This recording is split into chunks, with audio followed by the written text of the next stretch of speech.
Most people think you need a six-figure salary to build wealth. That's a lie.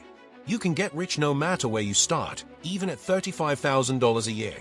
The real secret isn't in how much you make, but how you manage what you have. In fact, how you handle your money at each income level can make all the difference between scraping by and building real wealth. Whether you're earning $35,000, $75,000, or $100,000 plus, there are strategies that work. Let's dive into the steps that will turn your income into lasting wealth. If there's one thing about building wealth, it's that the fundamentals never change, but how you apply them depends on your income level. Think of it like fitness. The core principles of exercise and nutrition are the same, but a beginner won't train like an Olympic athlete. The same goes for money. At $35,000, $75,000, or $100,000 plus, you're playing different games with different strategies. What works at one level might not make sense at another. And that's exactly why so many people struggle. They're using the wrong playbook. The key: knowing what's actually worth your time. Someone making $35,000 should focus on cutting expenses and earning more, while someone at $100,000 needs to worry less about skipping lattes and more about optimizing investments. It's not about working harder, it's about working smarter at each stage. Money moves differently at each level, and if you don't adjust, you'll stay stuck. Ever seen someone making six figures but still living paycheck to paycheck? That's what happens when high-income earners keep using survival mode strategies. To break free, you need a roadmap tailored to where you are right now. At lower incomes, getting breathing room is the priority. That means saving small but consistent amounts, negotiating bills, and keeping lifestyle inflation in check. Once you hit a comfortable spot, it's about multiplying your money through better job opportunities, smarter investments, and strategic financial decisions. The sooner you align your actions with your income level, the faster you build lasting wealth. And here's the catch: most people think they'll magically get better with money once they earn more. But the truth: if you can't manage $35,000, you won't manage $100,000 either. Financial discipline is built early, and those habits follow you as your income grows. The real difference between broke and wealthy isn't just the number on your paycheck, it's what you do with it. That's why some millionaires live modestly while some high-income earners are drowning in debt. So, whether you're making just enough to get by or already earning six figures, the question isn't how much money you have, it's how you're using it. And if you're at the $35,000 level, the first step is simple: create space to breathe. Because before you start multiplying wealth, you need to stop feeling like you're constantly playing catch-up. Let's talk about that next. At $35,000 a year, the first and most important goal is creating financial breathing room. Without it, every unexpected expense feels like a crisis, and money becomes a constant source of stress. The first step: building a basic emergency fund, at least $500 to $1,000 to cover small surprises like car repairs or medical bills. It's not about becoming rich overnight, it's about buying yourself peace of mind. This fund keeps you from relying on credit cards for every setback, which is exactly how so many people stay trapped in debt. And let's be honest, stress about money isn't just financial. It affects relationships, sleep, and even health. A little buffer can change everything. Now, let's talk about where that money comes from. Saving 5 to 10% of your income might sound impossible when you're barely getting by, but small changes add up. Start by identifying silent leaks in your budget: subscriptions you forgot about, overpriced phone plans, or impulse spending that seems harmless but adds up fast. Ever looked at your bank statement and thought, where did my money go? That's the problem. Tools like Mint, YNAB, or even a simple spreadsheet can help track spending and show you where cuts make sense. The goal isn't to strip your life of fun, it's to spend smarter so you can finally breathe. Negotiating bills is another overlooked way to free up extra money. Most people don't realize that many expenses, rent, internet, insurance, even medical bills, can be negotiated. A 5-minute call to your internet provider threatening to switch companies can lower your bill by $20 a month. Multiply that by a year, and you just kept $240 in your pocket for a few minutes of effort. The same goes for bank fees, credit card interest rates, and even gym memberships. Companies would rather keep a paying customer at a lower rate than lose one entirely. And if you've never tried negotiating, there's never been a better time to start. Cutting unnecessary expenses is helpful, but let's be real, it has limits. You can only save so much, which is why increasing income is just as important. Whether it's selling things you don't need, Picking up freelance work or getting a part-time gig, an extra $100 to $200 a month makes a real difference at this stage. Platforms like Fiverr, Upwork, and TaskRabbit offer quick ways to earn, and even an extra hour or two a week can speed up financial stability.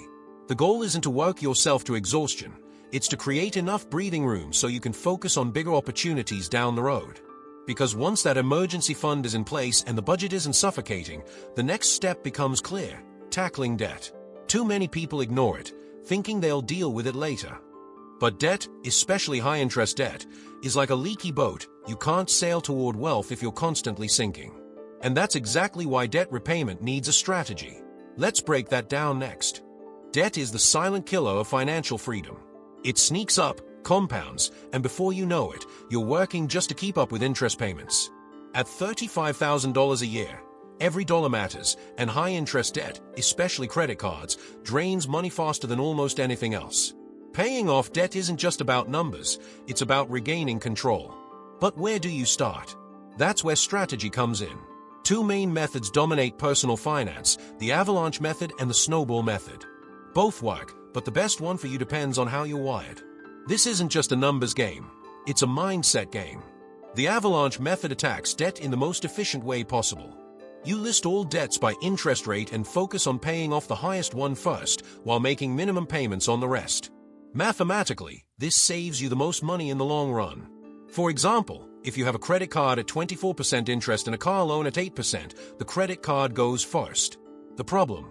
It can take a while to see progress, and that's where motivation can fade. Paying down thousands in debt is like losing weight. It's effective when done right, but slow progress can feel discouraging. The snowball method, on the other hand, flips the script. Instead of focusing on interest rates, you pay off the smallest debt first, regardless of the rate. Why? Because quick wins build momentum. If you have three debts, one for $200, another for $1,000, and one for $5,000, you tackle the $200 first. Knocking out a balance entirely feels like a victory, and that psychological boost keeps you going. It's why so many people swear by this method. Progress breeds motivation, and motivation leads to consistency. And when it comes to paying off debt, consistency is everything. So, which method is better? The truth is, whichever one you'll stick to. The avalanche method is objectively smarter from a financial perspective, but if it takes too long and you give up, it's useless. The snowball method costs a little more in interest but keeps people engaged longer. The real key: automate the process. Set up extra payments as soon as your paycheck hits, so you never even see that money. Apps like Tally, Coins, or even just scheduling automatic transfers make sure debt payoff happens without relying on willpower. The less friction, the better. Once debt is under control, everything changes. The money that used to disappear into interest payments can now work for you instead of against you. And that's when the real fun begins, because paying off debt is just the first step. The next move is where things start to shift, making more money. Because no one ever saved their way to wealth. Let's talk about that. At $35,000 a year, there's only so much you can save before you hit a wall. Cutting expenses helps, but wealth isn't built by pinching pennies, it's built by increasing income. The reality is, making more money isn't just a luxury, it's a necessity. And no, this doesn't mean working yourself into exhaustion at a second job that barely pays. It means being strategic, learning skills that increase your earning power and open doors to better opportunities. Because here's the truth, the difference between staying stuck and leveling up is how much someone is willing to invest in themselves. One of the fastest ways to earn more is by acquiring high-value skills. Not all skills pay the same, and the market rewards those who solve bigger problems. Coding, digital marketing, copywriting, UX design, these are skills companies are willing to pay for. Take Jessica, for example. She was making $36,000 as an administrative assistant, barely keeping up with rent. She took a UX design course online, built a simple portfolio, and within a year, landed a job paying $90,000. No degree, no magic, just the right skill, applied in the right way. The internet has made learning easier than ever. Sites like Coursera, Udemy, and LinkedIn Learning offer high-income skills for a fraction of what a college degree costs. Freelancing is another immediate way to boost income. Platforms like Fiverr, Upwork, and TopTal let people sell their skills to a global market, whether it's graphic design, writing, programming, or even virtual assistants. Many underestimate how much they already know. Can you edit videos? Translate documents? Write emails? These skills have value. Even something as simple as setting up Etsy shops or reselling thrift store finds on eBay can add a few $100 extra a month. And once that extra money starts coming in, it's easier to break free from survival mode and start making bigger financial moves. Networking is often overlooked, but it can be a game changer for increasing income. A well-placed connection can get someone into a higher-paying job faster than any resume can. The key is building relationships with the right people, joining industry groups, attending meetups, even just engaging with professionals on LinkedIn. A single conversation can lead to unexpected opportunities. There's a reason why so many high earners swear by networking. It's not just what you know, it's who knows you. And when the right person knows what you bring to the table, doors open much faster. When income starts rising, financial freedom becomes a real possibility. More money means more choices, saving, investing, and building real wealth. But with higher earnings comes a new challenge, managing that money wisely. Too many people make more but still feel broke because they don't have a system in place. That's why, at the $75,000 level, the game shifts from making money to optimizing it. And that's exactly what we're diving into next. Hitting a $75,000 income is a game changer. At this level, the financial struggle starts to ease, bills get paid, there's room for savings, and the stress of living paycheck to paycheck begins to fade. But here's where many people go wrong. They think making more money automatically leads to wealth. It doesn't. Without a plan, a higher income just means higher expenses. The key at this stage isn't just earning, it's maximizing what you already make. And the smartest way to do that? Automating your finances and squeezing every benefit out of your employer. One of the biggest advantages of a steady job at this income level is employer benefits, but most people don't use them fully. If there's a 401k match and you're not contributing enough to get the full match, you're leaving free money on the table. Imagine an employer offering a 5% match on a $75,000 salary. That's an extra $3,750 per year just for participating. Over 20 years, with compound growth, that could be worth hundreds of thousands of dollars. The same goes for health savings accounts, HSAs, which offer triple tax advantages, and stock purchase plans, where companies let employees buy shares at a discount. These benefits alone can add thousands to long-term wealth. Automating finances is another move that turns good intentions into real results. When money is manually managed, it's easy to spend first and save whatever's left, which is usually nothing. The fix? Set up automatic transfers. The moment a paycheck hits, a percentage should go straight into savings, investments, and retirement accounts before there's even a chance to spend it. Think of it like paying yourself first. Apps like Wealthfront, Betterment, and Fidelity let users automate investing without needing to be stock market experts. When saving happens automatically, wealth building becomes effortless. At $75,000, there's also a shift in mindset required. The focus needs to move away from obsessing over small expenses, what Ramit Sethi calls $3 questions. Many people still stress over skipping lattes or canceling Netflix when the real money is in bigger moves, salary negotiations, investment choices, and tax strategies, $30,000 questions. Instead of spending hours clipping coupons, spend that time learning how to ask for a raise, optimize a portfolio, or find high-return investments. Small expenses matter, but big financial decisions matter far more.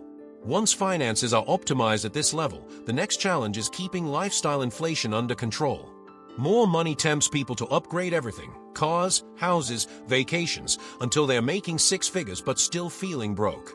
The only way to escape that cycle? Being intentional about where the money goes. Because once income crosses the six-figure mark, financial freedom is within reach, but only for those who don't fall into the trap of spending mindlessly. And that's exactly what we're tackling next.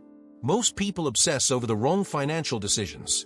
They spend hours debating whether to buy name brand or generic groceries, cutting out their morning coffee, or switching to a cheaper streaming service. These are what personal finance expert Ramit Sethi calls $3 questions, tiny savings that barely move the needle. But here's the problem. While people stress over these small expenses, they ignore the real moneymakers, the $30,000 questions that actually change financial futures. At this stage, wealth building isn't about skipping lattes, it's about making high-impact financial moves that pay off in the long run. One of the biggest $30,000 questions is salary negotiation. Most people never negotiate their salary, yet it's one of the most powerful ways to boost lifetime earnings. Imagine getting a $10,000 raise at age 30. Over a 30-year career, with just a 5% annual increase, that one negotiation could be worth hundreds of thousands of dollars. And the best part? It's not even difficult. Studies show that companies expect negotiations, and many have budgeted for higher salaries, they just won't offer it unless asked. A simple strategy: research salaries on sites like Glassdoor or Levels.fi, highlight specific contributions, and practice a confident, data-backed pitch. A 10-minute conversation could be more valuable than years of coupon cutting. Another overlooked high-impact move is optimizing investments. Many people throw money into random stocks or keep it sitting in a low-interest savings account, unaware that they are missing out on serious compound growth. The smarter move: low-cost index funds like Vanguard's VTSAX or Fidelity's FXAIX, which outperform most actively managed funds over time. Even better, making sure investments are held in tax-advantaged accounts like Roth IRAs or 401(k)s can save tens of thousands in taxes over a lifetime. A 1% difference in fees might not sound like much, but over 30 years, it can cost six figures in lost returns. The small things add up, just not in the way most people think. Then there's the housing question: renting versus buying. Many assume home ownership is always the best choice, but that's not necessarily true. A bad real estate purchase can be a financial disaster, tying up money that could be earning better returns elsewhere. The real answer: it depends on location, market conditions, and lifestyle. In some cities, renting and investing the difference can outperform buying. In others, home ownership builds long-term wealth. The key is running the numbers, not just buying because it's what people think they're supposed to do. By shifting focus from small savings to big financial moves, money starts working in a completely different way. Wealth isn't built through extreme frugality, it's built through strategic, high-impact decisions. And once someone is making six figures, those decisions matter even more. Because at the $100,000 plus level, the real challenge isn't just making money, it's keeping it. And that's where the next step comes in. Reaching a six-figure income is a major milestone, but it also introduces a unique set of challenges. The most pressing one: defining what rich actually means to you. Many people assume that once they hit the $100,000 plus mark, they've made it, but without a clear vision of wealth, they risk falling into the trap of lifestyle inflation, the tendency to upgrade every aspect of life just because they can afford it. The truth is, money doesn't buy happiness, it buys options, freedom, and security. So, before splurging on the latest car, house, or luxury vacation, it's crucial to ask, what will make me truly happy in the long run? At this level, wealth isn't just about collecting things or spending on status symbols. It's about aligning your financial decisions with your values and long-term goals. Sure, it's tempting to buy that shiny new car or sign up for an exclusive country club, but ask yourself if it will actually contribute to your overall happiness or financial security. For instance, investing in experiences, like travel or learning new skills, could provide more value than material goods. Likewise, investing in assets, stocks, real estate, or even businesses builds lasting wealth, while stuff is temporary. The key is learning to make conscious decisions that align with your vision of financial freedom. One crucial aspect of defining wealth is understanding that spending on the wrong things can actually prevent you from becoming truly rich. When people increase their income, they often succumb to the desire to live the good life, upgrading homes, buying designer clothes, or dining at expensive restaurants. But this lifestyle inflation is dangerous. It can deplete savings, stunt investments, and trap you in an endless cycle of working harder to keep up with your lifestyle. The more you spend on non-essentials, the further you get from financial independence. In fact, those who are truly wealthy often live beneath their means, while those who appear wealthy are often buried in debt trying to maintain a facade. At the $100,000 plus level, tracking your net worth becomes a powerful tool for measuring true financial progress. Net worth isn't just about how much you earn, it's about how much you own after subtracting liabilities. A strong net worth means that your assets, investments, properties, and other wealth-building tools outweigh your debts. And to keep building that net worth, you need to avoid the trap of unnecessary spending. This is where an intentional, disciplined approach to finances pays off. The more you control your spending, the more you have to invest in your future, whether it's buying real estate, expanding your investment portfolio, or creating passive income streams. Once someone defines their own version of rich, the real work begins. It's about aligning every financial decision with that vision, making investments, negotiating deals, and managing expenses to make sure you're not sabotaging your long-term goals. But as your wealth grows, another critical factor comes into play: avoiding high fees and bad financial advice, which can silently eat away at your wealth. And that's exactly what we're going to dive into next. As income rises and wealth grows, many people make the mistake of thinking they can outsource their financial decisions to advisors, especially high-fee financial advisors. It's easy to believe that someone with a fancy title and a suit knows more about money than you do, but the truth is, fees can eat into your wealth faster than you realize. Over the course of 30 years, a 1% management fee can cost you 25% or more of your retirement savings. That's a quarter of your potential wealth, simply handed over to someone else for advice that may or may not be worth the cost. The issue with high-fee advisors is that they often focus on products that benefit their business, not necessarily you. They'll recommend managed funds, annuities, or insurance products that have high commissions attached, draining your returns. A 1% fee might seem small, but it adds up. Let's say you have $500,000 in retirement savings. Over the next 30 years, that 1% annual fee could cost you $170,000 or more. That's a huge chunk of your future wealth just vanishing into the ether. So before signing any contract, it's critical to understand the true cost of management. Fortunately, there's a much better option for most people looking to grow their wealth: low-cost index funds and target date funds. These funds are incredibly efficient at growing your money because they are diversified and have low fees. For example, funds like the Vanguard Total Stock Market Index Fund, VTSAX, or Fidelity's 500 Index Fund, FXAIX, have expense ratios of under 0.1%, which means you're only paying a tiny fraction of what you'd pay a high-fee advisor. With the magic of compounding, these funds can grow your wealth far more effectively than any actively managed fund with high fees. Low-cost funds don't require constant monitoring or picking individual stocks. They track the performance of the market as a whole, which means they're less risky than trying to pick individual winners. Most investors don't beat the market anyway, so why pay a premium for underperformance? Instead, set it and forget it by investing in a diversified, low-fee index fund that automatically reinvests dividends and grows over time. The simplicity of this strategy makes it an easy choice for those who want to build wealth without micromanaging every investment decision. With a solid plan in place and a commitment to minimizing fees, your wealth can continue to grow effortlessly. You won't have to worry about paying high fees to financial advisors or dealing with the stress of choosing the perfect stocks. Instead, you'll be able to focus on building your wealth through smart, simple decisions that compound over time. But the key is to start early and avoid the temptation to pay for unnecessary financial advice. And now that your portfolio is in place, it's time to shift focus and look at how you'll maximize the rest of your financial strategy. Now that you have the blueprint for wealth at any income level, it's time to take action. Are you ready to start making smarter financial decisions? Don't wait until next year. Start today and watch your wealth grow. If you found this video helpful, make sure to hit that like button and share it with someone who needs to hear this. Also, don't forget to subscribe and turn on the notification bell so you never miss out on more money-making tips. I'd love to hear your thoughts. What's the first financial move you're going to make after watching this? Drop a comment below and let's talk strategy.